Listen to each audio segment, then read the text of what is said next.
नमस्कार. बातम्या ऐकताना एक बातमी माझ्या नजरेत आली, त्याच्याबद्दल सांगते.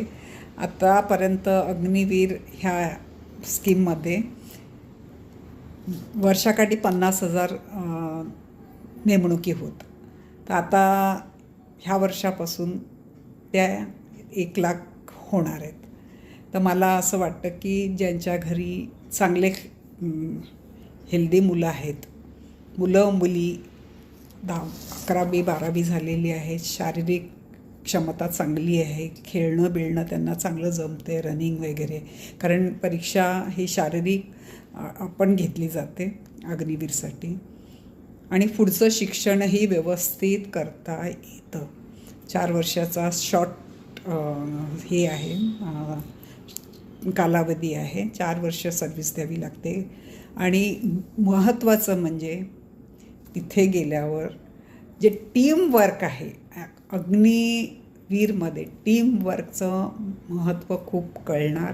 आणि आल्यावर 4 वर्षानंतर त्यांची सर्व्हिस संपल्यानंतर ते स्वतःचा व्यवसाय म्हणा, स्वतःचं किंवा दुसरीकडे कुठेतरी लागणं, तसं पण पोलीस खात्याला लागणार आहेत. बाकीच्या गोष्टीमध्ये पण त्यांना, बाकीच्या ठिकाणी पण त्यांना रुजू करून घेणार आहेत त्यांच्या कुवतीप्रमाणे. त्यांनी कसं परफॉर्मन्स त्यांच्या त्या 4 वर्षामध्ये केलं आहे त्याप्रमाणे. तर मला असं खूप वाटतं, खूप जणांना ही गोष्ट माहीत नसते. आपण बाकीचं काय काय बघतो, पण ह्या गोष्टीच्या बाबतीत थोडंसं दुर्लक्ष करतो. तर खरंच तुमची मुलं नातवंड शारीरिकदृष्ट्या मानसिकदृष्ट्या खूप केपेबल असतील तर अग्निवीर हा सुद्धा एक जॉबसाठी विचार करण्यासारखी जागा आहे, हे लक्षात ठेवा. देशाची सेवा पण होईल आणि स्वार्थ आणि परमार्थ करण्यासाठी अतिशय चांगली संधी आहे.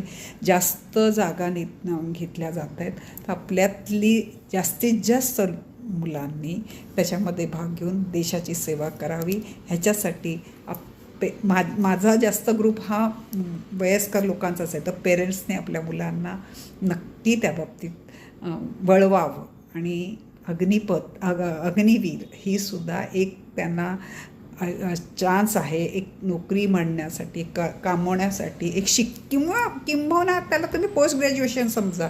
अग्निवीर ही सुद्धा एक डिग्री मिळाल्यासारखी असणार आहे. मी अग्निवीर आहे हाही त्यांच्या ह्याच्यामध्ये जमा होणार आहे. तर तुम्ही माझं ऐकता त्याबद्दल धन्यवाद. पण नक्की विचार करा आणि आजूबाजूच्या लोकांना याबाबतीत जागरूक करा.